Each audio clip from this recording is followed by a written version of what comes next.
It's not like that. You haven't known me long enough. But I'm worried about you, okay? You haven't been picking up my calls. We didn't even meet in college.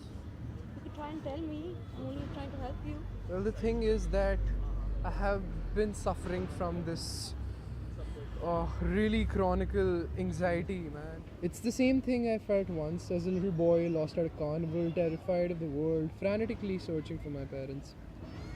I never knew about it. It's fine. Most days I can work around it. I can get out of bed, take a bath, and be functional, but on the days it gets bad, it reduces me to huddling in my bed, waiting for it to be over. All this while, Adarsh, you could have told me. I could have helped you. You know, Rhea, you don't realize this because I don't say it enough, but you are the only one that I have, and you're the only few people who actually care for me, and you mean a lot to me, and I'll always be there for you. Same goes back to you, okay? Just don't be so distant. If you need any help, I'll be here. Yes.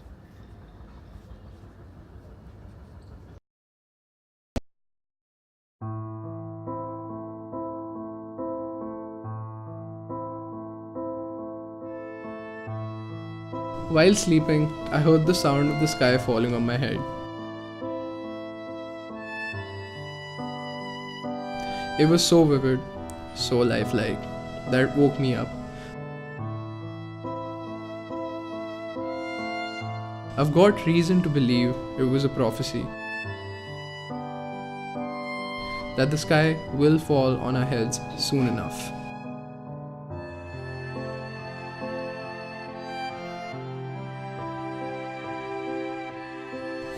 It's not a question of when or how. All that matters now is how to be happy, how to be comfortable knowing everything you've known will end. So, Rhea, where were you when you heard the news? I know the exact time I heard the news. It was 8:52 a.m. I was about to leave for college. And Dad was watching the news in the other room when we heard him laugh uncontrollably. Everybody has different reactions to the news. We got around to him and we saw the headlines on the TV and it wrote, "End of the world, imminent." And what do you think of that, of this news? It's sensationalized, no doubt, but after all, true. And they said that we had 4 months till the world is to end. And the reporter quit on TV and he said that it doesn't matter anymore, one way or the other. And to what extent do you think people took this advice? My father drinks all day and night, something we didn't do before. And my mother, who's the strongest person I know, just stares blankly. Everybody had different reactions. And So tell me, Rhea, how have you been holding up? I've noticed that there are two reactions to the situation. There's one group who's like working to find the solution. They're constantly checking the weather. They care about it. And then there are people like me who are just trying to get through the day, not keeping it in mind. Because in the end, it won't matter either way. That's true. Tell me, have you met Adarsh recently? How do you know what other? Don't you know, Rhea? Everybody's talking about him. They hail him now as some sort of messiah, the prophet, the one who predicted it before the news. He maintained his blog telling people on what to do when the end of the world is imminent and how to come to I tried terms. calling him, but it's the same old news. He's not picking up or the phone is switched off. I told him not to be a stranger when I last met him, but so far, then yeah. Rhea, what if I told you that there's a race amongst us journalists to get to him, to get to the Messiah?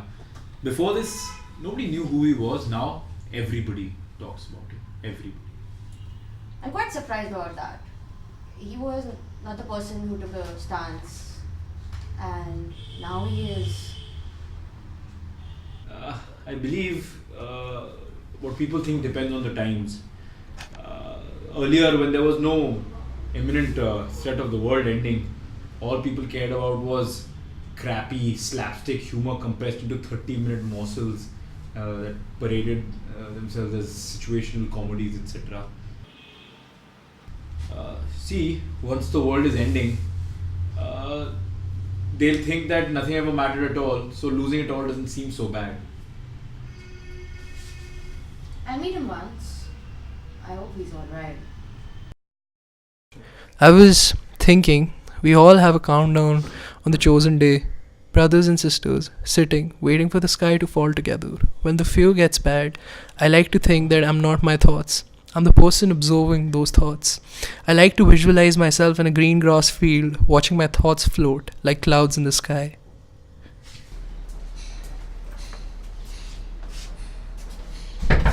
Adarsh, it's me, Rhea. Open up. I'm here to check up on you.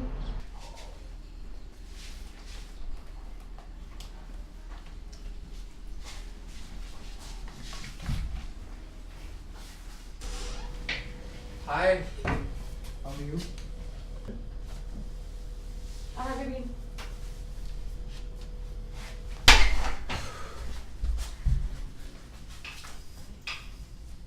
Oh, what a relief. What is? Well, the sky's still up there. I check it every hour. What do you mean it's still up there? Haven't you heard what people are saying? That the sky is about to fall. I had predicted this throughout. I knew this was gonna happen. I have, but never mind.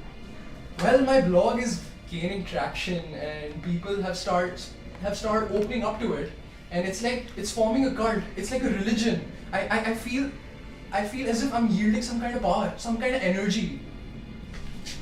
You don't actually believe the sky is gonna fall, do you?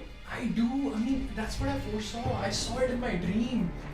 I believe I'm the messenger. I have to convey this message to everyone. I'm the prophet. Can't you see? Adarsh, what people mean is this world is gonna end, and soon. It's not something you saw in a dream. I right? felt it. I promise you. I felt it. You have to believe me on this. Adarsh, can I be honest with you as a friend? I think you're delusional. And it's not safe for you to stay alone. I think you should come over to my place. You know what I think? I think you're jealous. I think you're jealous of the power that I wield. Finally, when people have started believing me and believing what I stand for, you think that you're the second coming. You know what? I think you should leave. You should leave right now. Fine, I'm leaving, alright? But just know that I'm not jealous of you. And if you ever need me, I'll be a phone call away.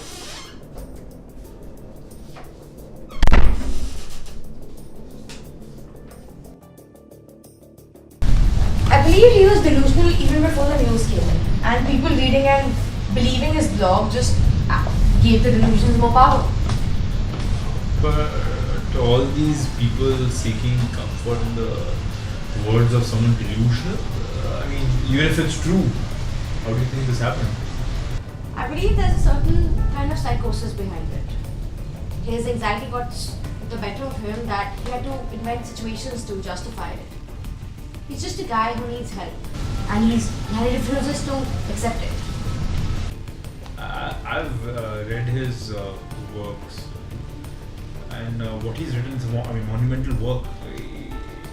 It can't be false. It's too vital. See, I think you're trying to slander him. You're jealous, and this counts as blasphemy because it's your word against that of the prophet. He's not the prophet, alright? He's just borderline delusional, and he needs help to get better. Don't say anymore. I've heard enough. I'll be going now. Thank you for your time. I won't be contacting you ever again.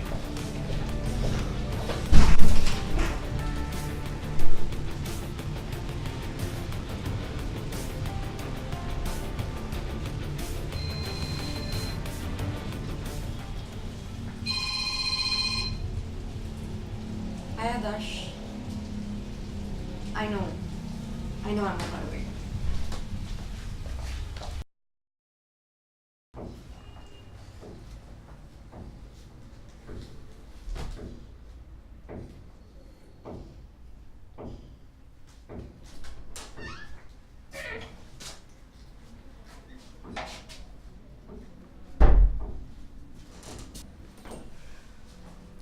You can tell me anything you want, Adarsh. I won't judge you. Well, my fear of the sky was pretty bad initially. I'd stopped going out and I'd stayed inside. I'd started living in the dark. I've never been able to overcome it. You can overcome it. Maybe not by yourself, but with external help, like therapy. That's what I've been telling you since the last time we met. I know, because I've tried everything. I've tried meditation, I've tried drugs, but nothing's worked. Sometimes you can't help yourself. Sometimes it's okay to ask for help. It's completely alright, Adarsh.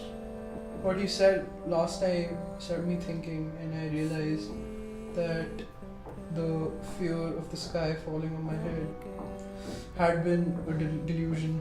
I had started to suspect it, but with all these people counting on me, I'm sorry if I said something bad to you or if I hurt your feelings. I hope you can forgive me for that. I belong. I think you could.